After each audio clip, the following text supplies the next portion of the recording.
செட்டிநாட்டை சேர்ந்த கண்ணதாசன் 14 வயசு. சினிமாவில் எதையாவது சாதிக்கணும்னு ஒரு பெட்டியில் துணியோட ஊரை விட்டு ஓடி போயிட்டார். சென்னைக்கு போயிட்டார். சென்னை போகிற வரைக்கும் தான் காசு இருக்குது. மெரினா பீச்சில் போய் நைட்டு 12 மணிக்கிட்ட ஆக போகுது. காசே இல்லை. மெரினா பீச்சில் பெட்டியை தலைக்கு வச்சு படுத்துட்டார். 14 வயது கண்ணதாசன்.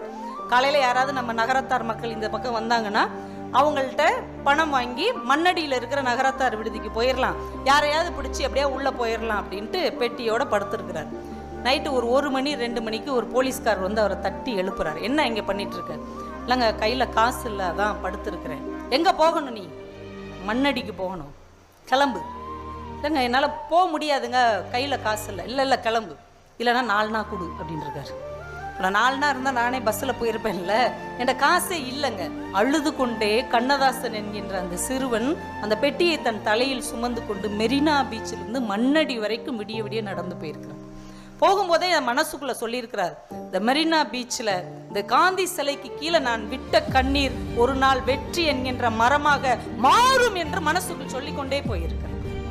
காலம் ஓடுகிறது. அவர் பத்திரிகை ஆசிரியராக மாறுகிறார், கவிஞராக மாறுகிறார், பாடலாசிரியராக மாறுகிறார், சினிமா படத்தின் தயாரிப்பாளராக மாறுகிறார்.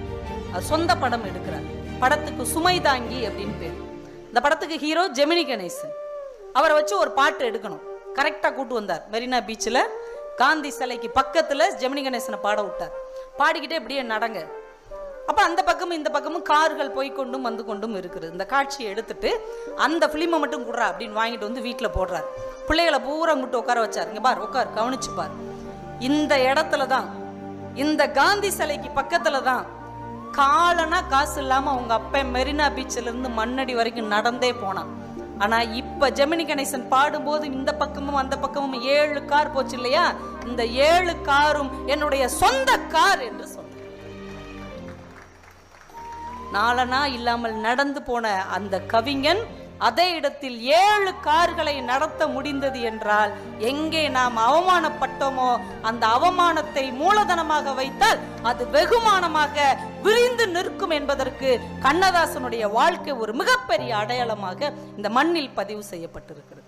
எந்த இடத்துல அவமானப்பட்டு கண்ணீர் சிந்தி நொந்து போய் நின்னோமோ அந்த இடத்துல நிமிர்ந்து தலை நிமிர்ந்து நான் ஜெயிச்சிட்டேன்னு சொன்னீங்க வைங்க, அப்போதான் உங்க கனவு ஜெயிச்சிருச்சுன்னு.